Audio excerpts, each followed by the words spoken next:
اعوذ باللہ من الشیطان اللعین الرجیم بسم اللہ الرحمن الرحیم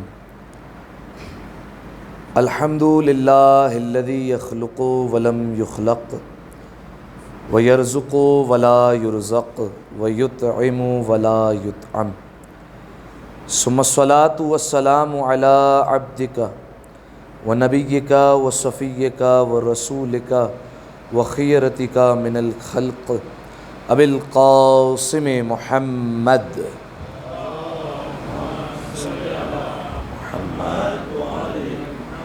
وعلی اہل بیتہ الطیبین الطاہرین المعصومین المظلومین سیما ابن عمہ علی علیہ السلام وهو النبأ العظیم والصراط المستقیم والقرآن الکلیم وهو الصدیق الاکبر والفاروق الاعظم وحبل اللہ المتین وامام المسلمین ووصی رسول رب العالمین واللعنۃ الدائمۃ علی اعدائہم اجمعین اما بعد فقد قال رسول اللہ صلی اللہ علیہ وآلہ وسلم لعن اللہ الراشی والمرتشی وبینہما یمشی صلوات علی محمد وآل محمد صلی علی محمد علی محمد۔ تمام تعریفیں اس ذات واجب الوجود کے لیے کہ جس نے ہمیں روز جمعہ دیکھنا نصیب فرمایا، اور تمام تر شکر بھی اسی کی بارگاہ میں کہ جس نے نماز جمعہ جیسی سعادت سے ہمیں ہمکنار فرمایا۔ مزید توفیقات میں اضافے کے لیے ایک دفعہ مل جل کر بآواز بلند صلوات پڑھ دیں۔ اللہم صلی علی محمد وآل محمد۔ جزاکم اللہ۔ سامعین محترم، مسلسل جس موضوع پر ہماری گفتگو ہو رہی ہے وہ ہے گناہن کبیرہ۔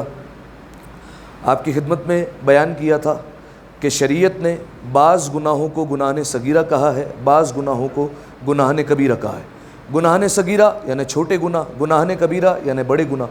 آپ کی خدمت میں یہ بیان کیا گیا تھا کہ دونوں گناہ ایسے ہیں جس کی وجہ سے پروردگار عالم ناراض ہوتا ہے، دونوں ہی کی وجہ سے پروردگار عالم عذاب دینے والا ہے۔ پھر بعض گناہوں کو گناہن صغیرہ کیوں کہتے ہیں اور بعض گناہوں کو گناہن کبیرہ کیوں کہتے ہیں؟ کیا وجہ ہے کہ کچھ گناہوں کے متعلق ہم کہہ دیتے ہیں یہ تو چھوٹے گناہ ہیں، اور کچھ گناہوں کے متعلق کہتے ہیں ہم یہ بڑے گناہ ہیں؟ یہ کیوں فرق رکھا گیا ہے؟ وجہ کیا ہے؟ اس کی وجہ میں نے آپ کی خدمت میں بیان کی تھی کہ کیونکہ قرآن کی آیات میں اور اہل بیت علیہ السلام کی روایات میں جن گناہوں کے متعلق پروردگار عالم نے جہنم کا وعدہ کیا ہوا ہے وہ گناہن کبیرہ ہے۔ یعنی اگر بالفرض اس کا مطلب یہ ہے کہ اگر کوئی انسان گناہن کبیرہ کا مرتکب ہوتا ہے، انجام دیتا ہے، توبہ کیے بغیر دنیا سے چلا گیا، قیامت کے میدان میں پہنچا، نہ اللہ کی رحمت ہوئی نہ اہل بیت کی شفاعت ہوئی، تو جہنم کنفرم ہے۔ صحیح، یہ اس کا مطلب ہے کہ اگر کوئی گناہن کبیرہ انجام دیتا ہے تو اس وجہ سے ان کو گناہن کبیرہ کہتے ہیں، کیونکہ ان پر اللہ نے جہنم کا وعدہ کیا ہے۔ اور گناہن صغیرہ کچھ گناہوں کو یعنی چھوٹے گناہ اس لیے کہتے ہیں کیونکہ ان گناہوں پر جہنم تو نہیں ہے لیکن مختلف پروردگار عالم نے عذاب رکھے ہیں، جیسے دنیا میں پریشانی ہوگی، یا پھر قبر میں عذاب ہوگا، یا پھر برزخ میں سخت حساب و کتاب ہوگا، یہ تمام تر مراحل ہوں گے، لیکن بالآخر جب قیامت کے میدان میں پہنچے گا تو اسے جہنم نہیں جانا پڑے گا گناہن صغیرہ کی وجہ سے۔ صحیح ہے، یہ فرق ہے گناہن کبیرہ اور گناہن صغیرہ میں۔ آپ کی خدمت میں مسلسل گناہن کبیرہ کو بیان کیا جا رہا ہے، مختلف گناہ بیان کیے، مقصد صرف اور صرف ایک ہے کہ ہم کوشش کر سکیں کہ اپنے آپ کو گناہن کبیرہ سے محفوظ کر سکیں، کیونکہ وجہ یہ ہے کہ اگر بالفرض ہم نے اپنے آپ کو گناہن کبیرہ سے محفوظ نہیں کیا تو ہم رسول اللہ اور اہل بیت علیہ السلام کی ناراضگی مول رہے ہیں اور ناراضگی خرید رہے ہیں۔ اور ایک اہل بیت علیہ السلام کا چاہنے والا، ایک اہل بیت علیہ السلام کا عاشق، ایک اہل بیت علیہ السلام کا شیعہ سب برداشت کر سکتا ہے، لیکن وہ یہ ہرگز برداشت نہیں کرے گا کہ کائنات کا رسول ناراض ہو جائے یا اہل بیت علیہ السلام ناراض ہو جائے یا کوئی امام ناراض ہو جائے، یہ ہرگز برداشت نہیں کرے گا۔ یہ میں نے کیوں کہا کہ گناہ کی وجہ سے اہل بیت ناراض ہوتے ہیں؟ ایک روایت آپ کی خدمت میں پیش کرتا ہوں، چھٹے امام امام جعفر صادق علیہ الصلوۃ والسلام، اللہم صلی علی محمد علی محمد۔ چھٹے امام کی خدمت میں توجہ چاہ رہا ہوں۔ امام کی خدمت میں ایک شخص آتا ہے اور جیسے ہی امام کی خدمت میں پہنچا تو امام نے کہا کہ اس صحابی کا نام لیا اور کہا کہ تم رسول اللہ کو کیوں ناراض کرتے ہو؟ فوراً وہ چونک گیا کہ، اور اس کا شاید چونکنے کی وجہ یہی ہو کہ کہاں رسول اللہ کا زمانہ، کہاں مولا آپ کا زمانہ، میں آپ کے زمانے میں جی رہا ہوں، آپ کہہ رہے ہیں میں نے رسول اللہ کو ناراض کیا ہے، اور بھلا کون چاہے گا کہ ہم رسول اللہ کو ناراض کریں؟ مولا رسول اللہ کو ہم کس طریقے سے ناراض کرتے ہیں؟ تو چھٹے امام نے فوراً بیان فرمایا کہ کیونکہ تمہارے اعمال رسول اللہ کی خدمت میں پیش کیے جاتے ہیں، اور جب وہ تمہارے اعمال میں گناہوں کو دیکھتے ہیں تو ناراض ہو جاتے ہیں، مغموم ہو جاتے ہیں، غمگین ہو جاتے ہیں، اور تمہاری یہ ذمہ داری ہے کہ تم رسول اللہ کو خوشحال رکھو، خوش رکھو.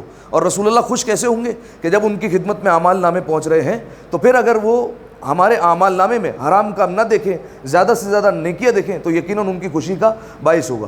لہذا سامعین محترم، اس سے بڑھ کر نہیں ہو سکتا کچھ بھی کہ رسول اللہ کی خوشی ہمیں مل جائے، اہل بیت علیہ السلام کی رضا ہمارے شامل حال ہو جائے ان گناہ کبیرہ کے بچنے کی وجہ سے. ایک دفعہ صلوات پڑھیں مل کر بآواز بلند، اللہم صلی علی محمد و آل محمد. جزاکم اللہ. کچھ گناہوں کو آپ کی خدمت میں بیان کیا جا چکا تھا. شرک کے حوالے سے ہماری بات ہوئی، آق والدین پر ہم نے گفتگو کی، جھوٹ کے حوالے سے مفصل ہم نے گفتگو کی، غیبت کے حوالے سے بات ہوئی، پھر گانے اور موسیقی کے حوالے سے بات کی، اس کے بعد پھر ہم نے شراب نوشی کے حوالے سے بات کی، قطع رحمی کے حوالے سے بات ہوئی، گالم گلوچ پر بات ہوئی، یتیم کا مال کھانے پر بات ہوئی. اسی طریقے سے ترک نماز پر آخری جو ہے وہ ہماری گفتگو ہوئی تھی، اور آپ کی خدمت میں بیان کیا تھا کہ حدیث کے جملے ہیں کہ جو کوئی بھی نماز جان بوجھ کر چھوڑ دیتا ہے، جان بوجھ کر قضا کر دیتا ہے، اس کو ڈی ویلیو کرتا ہے، حقیر سمجھتا ہے، تو پھر اہل بیت علیہ السلام کا فرمان ہے کہ وہ 15 عذاب جھیلنے کے لیے تیار ہو جائے. 6 دنیا میں، 3 قبر میں، 3 جو ہے وہ اس کو عذاب ہوں گے کہاں پر؟ قیامت میں. اور 3 رہ گئے باقی، وہ آسن. 6 ہوں گے دنیا میں، 3 ہوں گے موت کے وقت، 3 ہوں گے قبر میں، اور 3 ہوں گے قیامت میں جب اسے قبر سے اٹھایا جائے گا. تو یہ 15 عذاب جھیلے گا کون؟ جو ترک نماز کرتا ہے، جان بوجھ کر نماز کو چھوڑتا ہے، یا پھر جو حدیث میں لفظ ہے کہ جو نماز کو ڈی ویلیو کرتا ہے، حقیر سمجھتا ہے. یہ آپ کی خدمت میں بیان ہو گیا تھا. آج ہماری جو گفتگو ہونی ہے جس گناہ کے حوالے سے، وہ گناہ معاشرے میں انتہائی عام ہے، اور وہ ہے رشوت. صحیح، انتہائی عام گناہ ہے، اور عام گناہ سے بڑھ کر بلکہ میں الفاظ استعمال کروں وہ یہ کہ اب اس گناہ کو حلال سمجھ کر انجام دیا جاتا ہے. ایک گناہ ہوتا ہے گناہ کا عام ہونا، یعنی کثرت لوگوں کی اس گناہ کو انجام دے رہی ہے. ایک ہوتا ہے کہ اس گناہ کو انجام تو دیا جا رہا ہے لیکن اس گناہ کو گناہ سمجھا ہی نہیں جا رہا ہے اور پھر انجام دیا جا رہا ہے. یہ آخری زمانے کی آپ جانتے ہیں روایتوں میں ہے کہ آخری زمانے میں ایک زمانہ ایسا آئے گا، کچھ لوگ ایسے ہوں گے جو حلال محمدی کو حرام محمدی کریں گے، حرام محمدی کو حلال محمدی کر دیں گے. یعنی جو رسول اللہ اپنی زندگی میں حلال کام بتا کر گئے، ان کا کام یہ ہوگا کہ ان کاموں کو وہ حرام بتائیں گے، اور جو رسول اللہ نے اپنی زندگی میں حرام کام بتائیں ان کو وہ حلال کرتے ہوئے نظر آئیں گے. بہت سارے ہماری زندگی میں ایسی مثالیں آپ کو مل جائیں گی. بالفرض ایک مثال دیجیے آپ، ایک حلال کام ہو، رسول اللہ نے کہا وہ حلال ہے لیکن لوگ اس کو جو ہے وہ حرام کرتے. مثال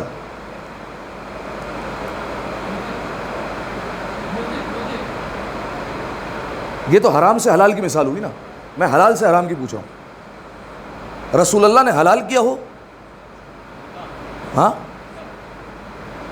چلیے ایک مثال جو ہے وہ ایک نکاح کی انہوں نے ایک قسم بتائی، رسول اللہ کے دور میں جو ہے وہ حلال ہے لیکن جو ہے وہ آج کل لوگ حرام کہتے ہیں. ہماری جو ہے وہ شیعہ مخالفت کرتے ہوئے نظر آتے ہیں. ایک قسم ہو گئی. اس کے علاوہ کئی چیزیں، بالفرض جو ہے وہ میراث دینا ایک حلال کام ہے، بہنوں کا اس میں حق ہوتا ہے، لیکن آپ کو کئی ایسے پنجاب کے سائڈ پر ایسے علاقے ملیں گے جو بہنوں کو میراث دینا جو ہے وہ لازمی نہیں سمجھتے. بولا ان کا کوئی حق نہیں ہے، اپنے گھر کو چلی گئی تو چلی گئی، اب ان کا ہمارے مال میں اور وراثت میں کوئی حق نہیں ہے. تو ایک حلال کام کو انہوں نے حرام کر دیا. اسی طریقے سے بہت سارے حرام کام ہوتے ہیں ان کو حلال کر دیا جاتا ہے. ٹھیک ہے، جیسے گانے کو حلال کر دیا گیا.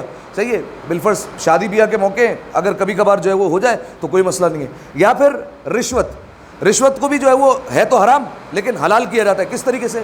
تحفے کے نام پر، ہدیے کے نام پر. صحیح ہے، اس طریقے سے حلال کیا جاتا ہے.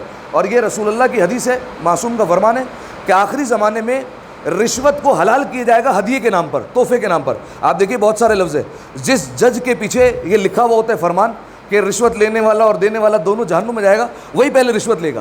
اسی کی میز پر رشوت رکھی جائے گی، رشوت کا پیسہ رکھا جائے گا، لیکن رشوت بول کر نہیں رکھا جائے گا، وہ کہا جائے گا گفٹ یا تحفہ یا ہدیہ یا ہماری زبان میں چائے پانی دے رہے ہیں آپ کو. صحیح ہے، یہ رشوت میں شمار ہوتا ہے. ٹھیک ہے، تو یہ وہ الفاظ ہیں جو رشوت کے جو ہے وہ بدل دیے گئے، لیکن دراصل وہ ہوتی رشوت ہے، لیکن ہم نے اس کو الفاظ بدل دیا. ہم سے مراد یہ جن لوگوں نے ایسے کام کیے انہوں نے بدل دیا اور اس کام کو حلال کر دیا.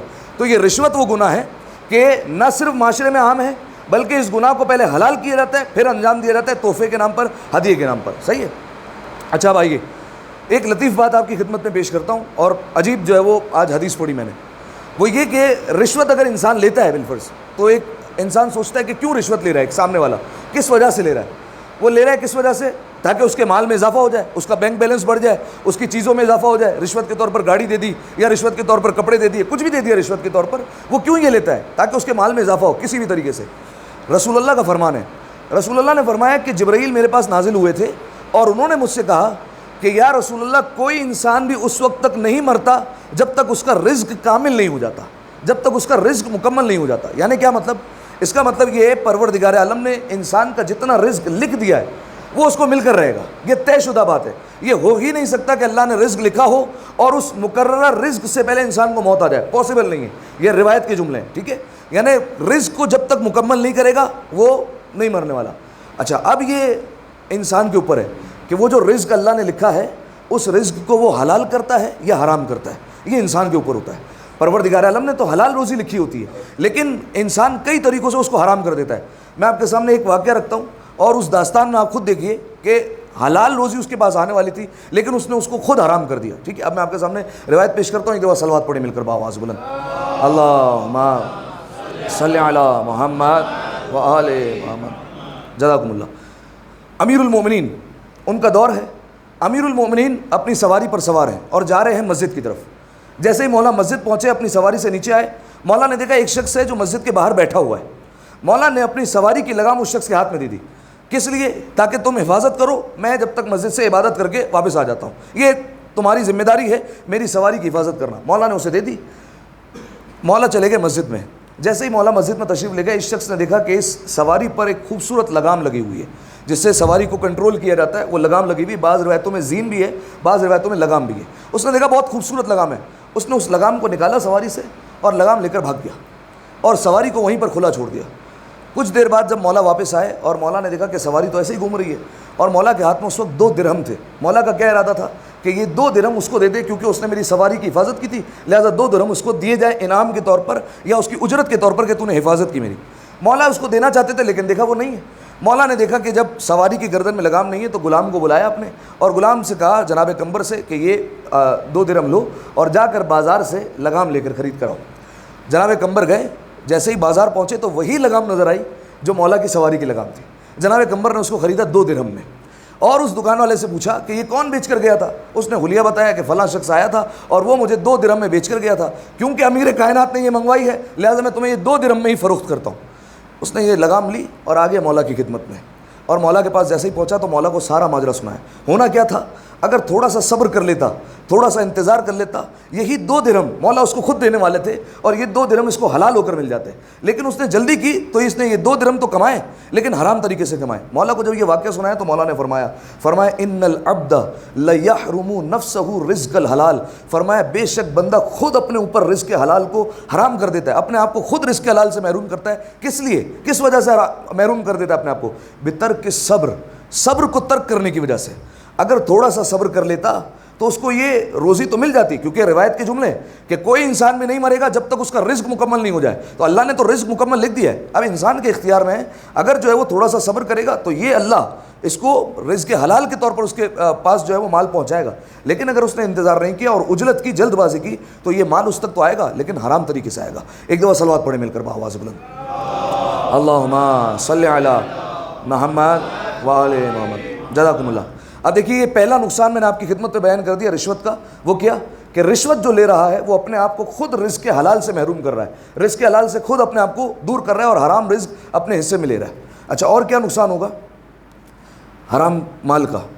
رسول اللہ کا فرمان ہے اذا وقعت اللقمۃ من حرام فی جوف العبد، فرمایا جب ایک لقمہ حرام کا کسی انسان کے شکم میں چلا جاتا ہے، دیکھیں یہاں پر بات خاص طور پر رشوت کی نہیں ہو رہی ہے، جتنے حرام کے لقمے، چاہے اب بالفرض کسی کا حق مارا ہو، کسی کا قرض جو ہے وہ لے کر دبا لیا، کسی کی جو ہے وہ میراث لے کر دبا لی، کسی کی جگہ پر قبضہ کر لیا، کسی بھی طریقے سے سود کھا لیا، کچھ بھی کر لیا، اگر حرام کا لقمہ اس کے شکم میں چلا گیا، رسول اللہ کہتے ہیں لعنہ کل ملک فی السماوات وفی الارض وما دامت اللقمۃ فی جوفہ لا ینظر اللہ الیہ، فرمایا جب تک اس کے شکم میں یہ لقمہ حرام رہتا ہے پروردگار عالم اس پر نظر کرم نہیں کرتا ہے، پروردگار عالم کی رحمت اس کے حصے میں نہیں آتی، اور آسمان اور زمین کے تمام ملائکہ اس پر لعنت بھیجتے ہیں جو اپنے شکم میں ایک لقمہ حرام کا فقط اور فقط پہنچا دے، اس میں رشوت بھی آ گئی۔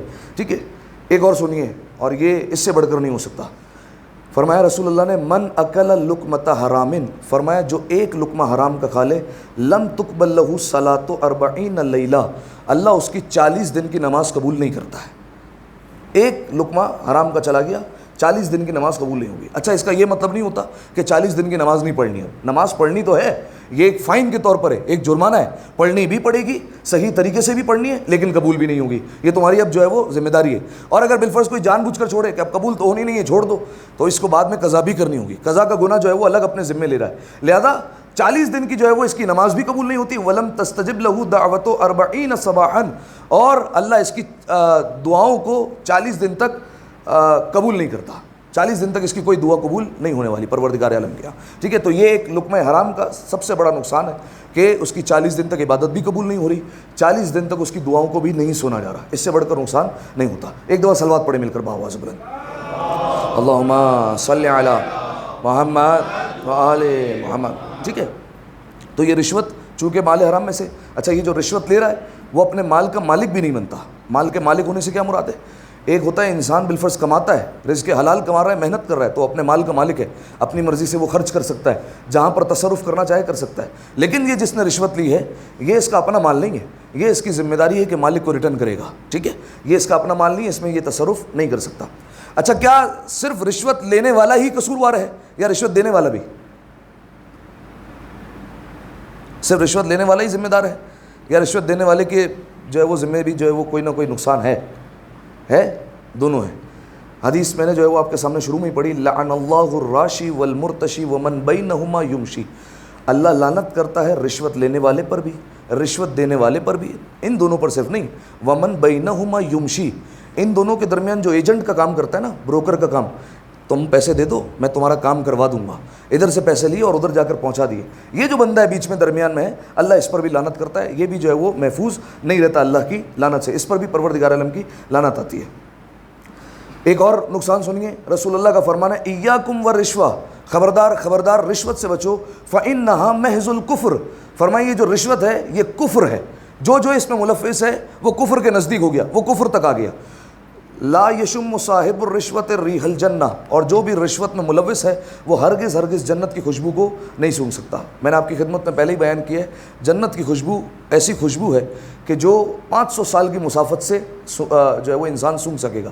ہر ایک خوشبو کا ایک جو ہے وہ الگ ہوتا ہے نا معیار، اگر بالفرض میں لگا کر آ رہا ہوں تو 5 منٹ میں جو ہے وہ خوشبو زائل ہو جائے گی، ایک اگر بالفرض کوئی لگا کر آ رہا ہے دبئی کے ایئرپورٹ سے برانڈڈ پرفیوم خریدا ہوا ہے فلاں اتنے $1000 کا، تو اب جو ہے وہ ہو سکتا ہے 2-3 دن تک اس کے کپڑوں سے خوشبو ہے۔ جنت کی خوشبو آتی ہے 500 سال کی مسافت تک، ٹھیک ہے۔ اور رسول اللہ کہہ رہے ہیں کہ جو رشوت میں ملوث ہے پروردگار عالم اس کو اس عذاب میں مبتلا کرے گا کہ وہ جنت کی خوشبو نہیں سونگھ سکتا۔ ایک دفعہ صلوات پڑھیے مل کر بآواز بلند، اللہم صلی علی محمد وآل محمد۔ یہاں تک بیان ہو گیا رشوت کے، آپ نے سارے نقصان سن لیے، آپ نے سن لیا کہ رشوت لینے والا اپنے مال کا مالک نہیں بنتا، رشوت لینے والا رزق حلال سے اپنے آپ کو خود محروم کر دیتا ہے، اللہ کی لعنت کا مستحق قرار پڑتا ہے، ملائکہ اس پر لعنت کرتے ہیں، جنت کی خوشبو سونگھ نہیں سکتا ہے، نماز اس کی قبول نہیں ہوتی ہے، دعا اس کی قبول نہیں ہوتی، اتنے سارے نقصان بیان کیے۔ سوال، رشوت کہتے کسے ہیں؟ یہ ہے ہم کئی چیزوں کو رشوت سمجھتے لیکن وہ ہوتی نہیں ہے رشوت۔ رشوت کہتے کسے ہیں بتائیے بھائی؟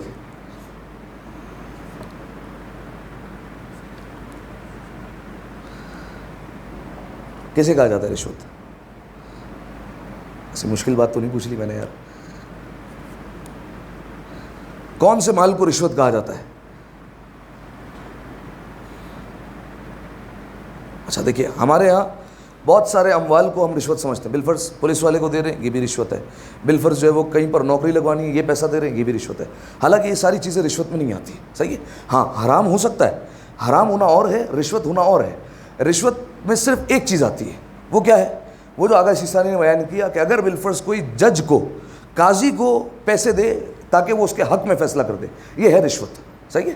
اگر بالفرض، اچھا یہ ضروری نہیں ہے کہ فقط اور فقط جو ہے وہ آپ گنہگار ہیں اور آپ سے کوئی گناہ سرزد ہوا ہے، آپ جج کو پیسے دے رہے ہیں یار میرے حق میں فیصلہ کر دینا، نہیں، آپ حق پر بھی ہیں، آپ کے حق میں فیصلہ ہونا چاہیے، لیکن پھر بھی آپ کو پتہ ہے کہ وہ جج جو ہے وہ بغیر پیسوں کے کام نہیں کرے گا. یہ جو آپ پیسے دے رہے ہیں اس کو رشوت، یہ پیسے جو دے رہے ہیں یہ رشوت میں آئے گا، چاہے آپ حق پر ہی کیوں نہ ہو، اس کو رشوت میں شمار کیا گیا ہے. اور یہ یہاں پر جو ہے وہ خاص طور پر کیونکہ سنتے رہتے ہیں، یہاں پر بہت زیادہ مشہور ہے، ٹھیک ہے، کہ بالفرض جو ہے وہ جج کوئی کام نہیں کرے گا یہاں پر، جو بھی یہاں کے جو کورٹ ہے جہاں پر جو ہے وہ جج کو پیسے کھلانے پڑیں گے. تو اگر جج کو پیسے کھلا رہا ہے، چاہے اسلامی ملک نہ ہو، یہ مسئلہ کنفرم کر لیا میں نے، چاہے اسلامی ملک نہ ہو، چاہے جج کافر ہو، کچھ بھی ہو جائے، جج کو آپ پیسے نہیں دے سکتے اور اس کو یہ نہیں کہہ سکتے کہ آپ میرے حق میں فیصلہ کیجیے، ٹھیک ہے. اچھا، آپ چاہے اس کو نہ کہیں زبان سے کہ بھائی میرے حق میں فیصلہ کرنا، آپ کا دینے کا ارادہ یہی ہے کہ بھائی اس کو چائے پانی تھوڑا سا دے دیتے ہیں تاکہ یہ ہمارے حق میں فیصلہ کر دے، نہیں، جائز نہیں ہے، یہ رشوت میں شمار ہوگا، ٹھیک ہے. اسی طریقے سے صرف جج نہیں، آپ نے بیچ میں کوئی بندہ لگا دیا، آپ نے جو ہے وہ کوئی ایجنٹ لگا دیا، یار تم کام کروا دو میرا، ٹھیک ہے،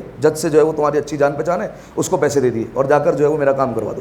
جس طریقے سے بھی وکیل کے ذریعے سے، جس طریقے سے بھی جج کو پیسے پہنچائے جائے، یہ رشوت کے زمرے میں آتا ہے اور یہ حرام ہے، ٹھیک ہے. تو یہ رشوت نے جو اتنے نقصانات بیان کیے، رشوت میں فقط ایک چیز آتی ہے کہ جج کو پیسے دینا تاکہ وہ اس کے حق میں فیصلہ کرے، ٹھیک ہے، یہ ہے ایک چیز رشوت میں.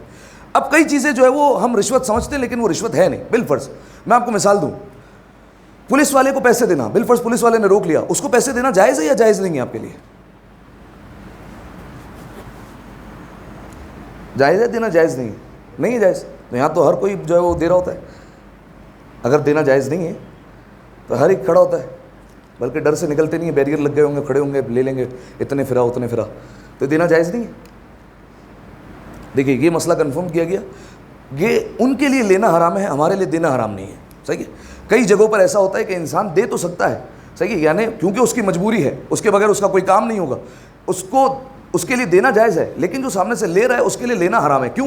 کیونکہ وہ اپنی ڈیوٹی کے خلاف کام کر رہا ہے. اس کی ڈیوٹی یہ تھی کہ وہ صحیح طریقے سے کام کرتا، حلال طریقے سے کرتا، لیکن وہ چونکہ اس طریقے سے کام کرے تو اس کے لیے حرام ہے، لیکن ہمارے لیے دینا حرام نہیں ہے. اسی طریقے سے کہیں پر نوکری لگوانا، خاص طور پر گورنمنٹ جابس میں یہ زیادہ تر ہوتا ہے، نوکری لگانی ہے سرکاری، اب وہاں پر پیسے دیے جا رہے ہیں.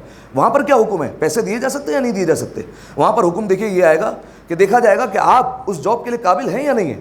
بالفرض کئی ایسے لوگ ہیں جو گورنمنٹ اسکول میں پڑھانے کے لیے جو ہے وہ اپوائنٹ ہو گئے، ٹیچر لگ گئے. کس چیز کے آپ ٹیچر ہیں؟ ہم عربک کے ٹیچر ہیں.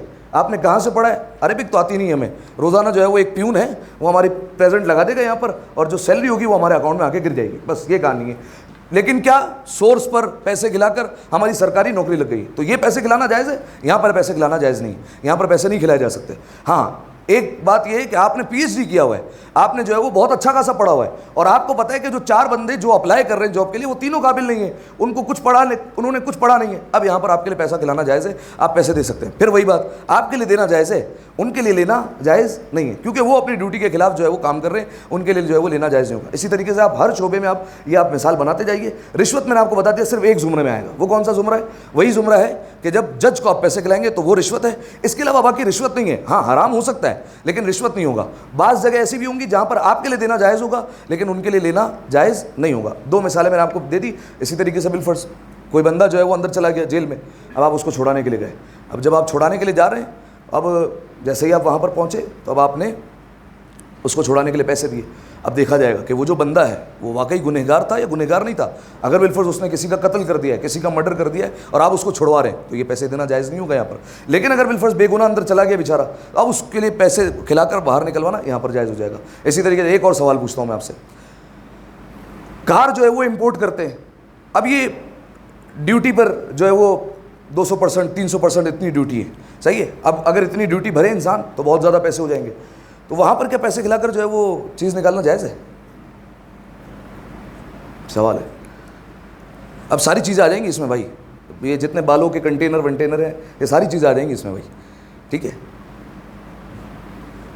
جائز ہے یا جائز نہیں ہے؟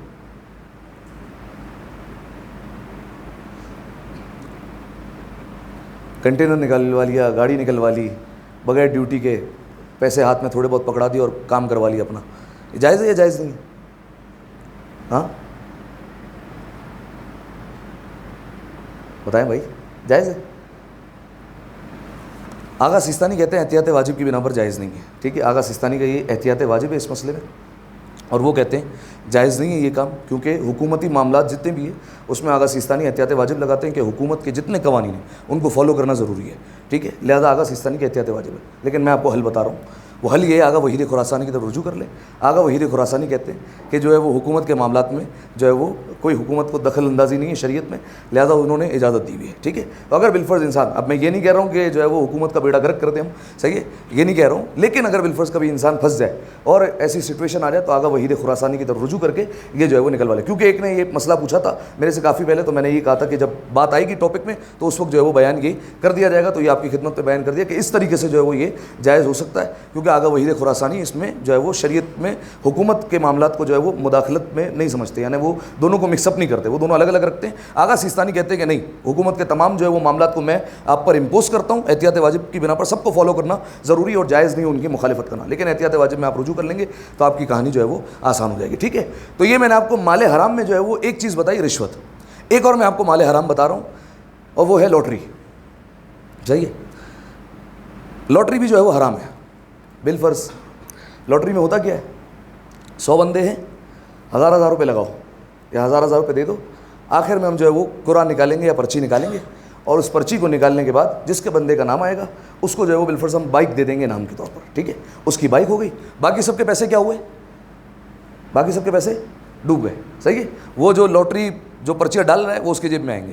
صحیح ہے, لیکن جو بائک ہے وہ ایک ہی حصے میں آئی, اور باقی جو 99 لوگ ہیں وہ سب کے سب جو ہے وہ ان کے پیسے جو ہے وہ ڈوب گئے, ان کو نقصان ہو گیا. شریعت اس کام کی جو ہے وہ اجازت نہیں دیتی. شریعت کہتی ہے ایسا کام جس میں دوسروں کا نقصان ہو رہا ہو اس میں جو ہے وہ شریعت کی طرف سے اجازت نہیں ہے, لہذا لاٹری خریدنا, لاٹری بیچنا یہ حرام ہے. اگر بالفرض کسی کو لاٹری نکل آتی ہے, یہ میں اس لیے بیان کر رہا ہوں, کئی جگہوں پر لکی ڈرا ہوتے ہیں, بالفرض لکی ڈرا ہوئے, آپ نے لکی ڈرا پہ کیا اور آپ کو لکی ڈرا مل گیا کہ بھائی فلاں وقت پر یہ نمبر نکل جائے گا. اب نمبر نکلا, اس میں بالفرض نکل آیا آپ کو کیمرہ, DSLR کیمرہ نکل آیا, لیپ ٹاپ نکل آیا, تو آپ یہ کیا لیپ ٹاپ کے مالک بن گئے یا DSLR کے مالک بن گئے؟ نہیں, آپ مالک نہیں بنے, یہ آپ کو ریٹرن کرنا واجب ہے.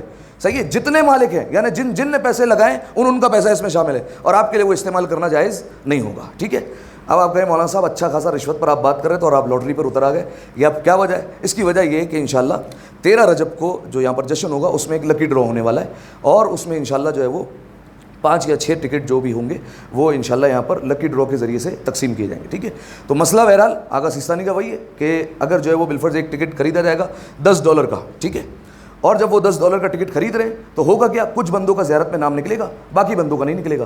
تو اس صورت میں آغا سیستانی کا فتویٰ تو یہی ہے کہ حرام ہے, اور جو زیارت پر جا رہا ہے اس کے لیے زیارت پر جانا بھی جائز نہیں ہوگا, کیونکہ اس کا اپنا مال نہیں ہے, لہذا وہ نہ زیارت پر جا سکتا ہے بلکہ اس کے لیے ریٹرن کرنا واجب بھی ہو جائے گا, اور یہ جتنے معاملات ہوئے یہ حرام بھی ہوں گے, اور 13 رجب کے دن پر جو ہے وہ حرام کام ہو, لہذا جو ہے وہ یہ سارے کے سارے معاملات حرام ہوں گے. لیکن اس کا حل جو ہے وہ ایک صورت میں یہ, اور میں آپ لوگوں کی خدمت میں اس لیے بیان کر رہا ہوں کیونکہ یہ لکی ڈرا ہوگا تو آپ کو یہ نیت کرنی ہوگی. وہ 2 نیتیں, پہلی نیت تو آپ نے یہ کرنی ہے کہ میں جو یہ پیسے دے رہا ہوں وہ اس لیے دے رہا ہوں کہ چاہے میں زیارت پر جاؤں یا میرا کوئی مومن بھائی زیارت پر جائے میں اس صورت میں راضی ہوں. ٹھیک ہے, یہ آپ کی ایک پہلی نیت ہونی چاہیے. صحیح ہے کہ کوئی بھی جائے, چاہے میں جاؤں زیارت پر یا بالفرض خواتین میں کوئی جا رہا ہے یا کوئی بچہ جا رہا ہے یا پھر جو ہے وہ ہمارے برادران میں سے کوئی جو ہے وہ کسی کو بھی نکل رہا ہے, میں اس پر راضی ہوں. ٹھیک ہے, یہ ایک آپ نیت جو ہے وہ ایک سائڈ پہ آپ کے ذہن میں ہونا چاہیے, بعد میں ایسا نہیں آپ افسوس کرتے رہیں. ٹھیک ہے, اور دوسری بات یہ کہ لکی ڈرا کے ساتھ ساتھ کوئی بھی چیز جو ہے وہ بالفرض آپ کو دی جائے گی, آپ کو جو ہے وہ ذہن میں یہ ہونا چاہیے کہ لکی ڈرا کے ساتھ ساتھ یہ چیز بھی میں خرید رہا ہوں, اس کو پرچیز کر رہا ہوں. ٹھیک ہے, یہ کیوں بیان کر رہا ہوں, میں آپ کے سامنے ایک مثال بیان کرتا ہوں امام کے دور کی, چھٹے امام جعفر صادق علیہ الصلوۃ والسلام, اللہم صلی علی محمد وآل محمد. ان کے زمانے میں ایک واقعہ پیش آیا, وہ یہ کہ اس زمانے میں چونکہ غلام ہوا کرتے تھے اور غلاموں کو خریدا بیچا جاتا تھا. ٹھیک ہے, غلام کو. اب اس زمانے میں یہ ہوا کہ ایک شخص کا غلام بھاگ گیا.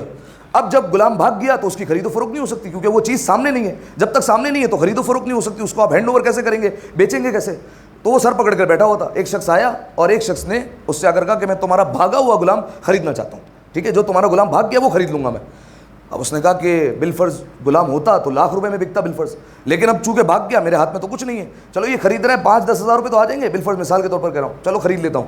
لیکن اس نے پھر سوچا کہ آیا یہ خریدنا جائز ہے یا جائز نہیں ہے, کیونکہ غلام تو ہے نہیں سامنے. تو فوراً امام کی خدمت میں گیا اور چھٹے امام کے پاس آیا, مفہوم بیان کر رہا ہوں, اور مفہوم اس لیے کہنا ضروری ہے کیونکہ میرا روزہ بھی ہے, پتہ چلے جو ہے وہ آگے پیچھے الفاظ ہو جائے تو روزے میں مسئلہ آ جائے. لہٰذا جو ہے وہ امام کی خدمت میں اس نے بیان کیا کہ مولا کیا میں غلام خرید سکتا ہوں؟ تو امام نے بیان فرمایا, اب وہ مجھے ایگزیکٹ چیز یاد نہیں کہ امام نے کیا کہا, کہ اس غلام کے ساتھ تم کسی چھوٹی چیز کا ایک ساتھ میں سودا کر لو. بالفرض ایک مثال دے رہا ہوں, اس غلام کے ساتھ تم یہ کہو کہ میں یہ غلام جو بھاگ چکا ہے وہ بھی خریدتا ہوں, اور ساتھ میں ایک شہد کی بوتل یا ایک بالفرض جو ہے وہ لائٹر یا بالفرض جو ہے وہ ایک ماچس یا کچھ بھی جو ہے وہ میں خریدتا ہوں ساتھ میں, اور وہ ماچس یا شہد یا لائٹر جو بھی ہے وہ تم اس کو ساتھ میں ہینڈ اوور کر دو. جب وہ تم ہینڈ اوور کرو گے تو یہ پورا معاملہ صحیح ہو جائے گا اور تمہارے لیے جو ہے وہ کوئی مسئلہ نہیں ہوگا. ٹھیک ہے, تو یہ جو ہے ہم بالفرض لاٹری کی ٹکٹ خریدیں گے, $10 کی ٹکٹ مل رہی ہے, آپ لاٹری کا ٹکٹ لیں گے, نام کسی اور کا نکل جائے گا, پیسے ضائع ہو جائیں گے اور کوئی اور نیت نہیں ہوئی تو آغا سیستانی کہہ رہے ہیں یہ حرام ہے. اس کو جائز کرنے کا طریقہ کیا ہے؟ جائز کرنے کا طریقہ یہی ہے کہ لاٹری کے ساتھ کوئی ایک چیز آپ کو دی جائے گی, بالفرض کوئی پزا دے دیا آپ کو, یا جو ہے وہ آپ کو بسکٹ دے دیا, یا آپ کو جو ہے وہ کوئی جو ہے وہ دوسرے چپس وغیرہ دے دیا, کچھ بھی دے دیا. ٹھیک ہے, جو بھی ملے آپ کو, آپ نے جو ہے وہ $10 کے ساتھ جب لاٹری کی ٹکٹ خرید رہے ہیں تو آپ کے ذہن میں یہ ہونا چاہیے کہ یہ لاٹری کی ٹکٹ تو خرید رہا ہوں لیکن ساتھ میں یہ بسکٹ بھی میں خرید رہا ہوں. ٹھیک ہے, یہ آپ کے ذہن میں جو ہے وہ لازمی طور پر ہونا چاہیے. ٹھیک ہے, اچھا یہ جو مثال میں نے آپ کو دی امام والی, یہ لاٹری والی نہیں ہے لیکن یہ سمجھانے کے لیے جو ہے وہ میں نے آپ کو یہ مثال دی, لیکن جو ہے وہ یہ لاٹری کا معاملہ اس طریقے سے جائز کیا جا سکتا ہے. تو آپ جو بھی آپ خریدیں گے لاٹری کے ساتھ, چاہے وہ بسکٹ ہو چاہے کچھ بھی ہو, جو آپ کو دیا جائے گا آپ کی نیت یہ ہونی چاہیے کہ یہ میں جو ہے وہ لاٹری کے ساتھ بسکٹ خرید رہا ہوں. ٹھیک ہے, اگر آپ کا زیارت میں نام نکل آیا تو آپ خوش نصیب, ورنہ جو $10-20 کا ہے وہ بسکٹ آپ کے ہاتھ میں آ جائے گا. ٹھیک ہے, اور وہی آپ جو ہے وہ خوشی خوشی انشاءاللہ گھر پر لے کر جائیں گے تو یہ معاملہ آپ کے لیے درست ہو جائے گا. ٹھیک ہے, ایک یہ, اور دوسری جو ہے وہ نیت میں نے آپ کو بتا دی ہے, اور اس سے بڑھ کر خوشی نہیں ہو سکتی کہ 13 رجب کا دن ہوگا, ہمارا کوئی بھی مومن بھائی زیارت پر جائے, اس میں ہم خوش ہیں, اس میں ہم راضی ہیں, ہم جو ہے وہ اس میں راضی ہیں کہ ہمارا بھائی جو ہے وہ مولا کی چوکھٹ پر جا کر سجدہ کرے, وہاں پر بوسہ دے, ہم اس میں جو ہے وہ 100% راضی ہیں. ٹھیک ہے, تو یہ آپ جو ہے وہ نیت کر لیں. صحیح, تو یہ جو ہے وہ آپ کا تمام تر جو لاٹری والا معاملہ ہے یہ جائز ہو جائے گا. صحیح ہے, تو یہ جو ہے نا کلپ کاٹ کے چلا دینا گروپ میں تاکہ جتنے لوگ جو ہے وہ اس دن لاٹری خریدیں, 1 2 3 4 5 جتنے بھی لاٹریاں خرید رہے ہیں وہ جو ہے وہ اس معاملے کو جائز کر لیں. ایک دفعہ صلوات پڑھیں مل کر باواز بلند, اللہم صلی علی محمد علی محمد. ایک دفعہ مل کر باواز بلند صلوات پڑھیں, اللہم صلی علی محمد وآلہ. اعوذ باللہ من الشیطان اللعین الرجیم, بسم اللہ الرحمن الرحیم. انا اعطیناک الکوثر فصل لربک وانحر ان شانئک هو الابتر. مل کر 3 دفعہ باواز بلند صلوات پڑھ دیں. اللہم صلی علی محمد وآل محمد, اللہم صلی علی محمد وآل محمد, اللہم صلی علی محمد وآل. اعوذ باللہ من الشیطان اللعین الرجیم, بسم اللہ الرحمن الرحیم. الحمد للہ رب العالمین, اللہم لک الحمد بدیع السماوات والارض ذا الجلال والاکرام, والصلاة والسلام على محمد النبی الرحمة سید المرسلین, وعلی ابن ابی طالب سید الوصیین, وفاطمة الزہراء سیدة النساء العالمین, وحسن المجتبى حجة اللہ علی الخلق اجمعین, والحسین الشہید المظلوم وارث امیر المؤمنین, وعلی ابن الحسین زین العابدین, ومحمد ابن علی باقر علم الاولین والآخرین, وجعفر ابن محمد الصادق الصدیق والمقتدی بآبائه الصالحین, وموسى ابن جعفر القاسم من اولاد النبیین, وعلی ابن موسى الرضا من اطرت بررت المتقین, ومحمد ابن علی الجواد ولی المؤمنین, وعلی ابن محمد السراج المنیر امام الخاشعین, والحسن ابن علی سید الاوصیاء المنتجبین, والخلف القائم المہدی المنتظر الحجہ بعد آبائه على خلقک. اللہم افتح لی ابواب توبتک ورحمتک ورزقک الواسع, انی لیک من الراغبین واتمم لی نعمک انک خیر المنعمین. اللہم اجعل بقیت عمری فی اداء فرض الجمعات والحج والعمرة ابتغاء وجہک یا رب العالمین. وصلی اللہ علی محمد وآلہ الطیبین الطاہرین, والسلام علیہ وعلیہم. صلوات.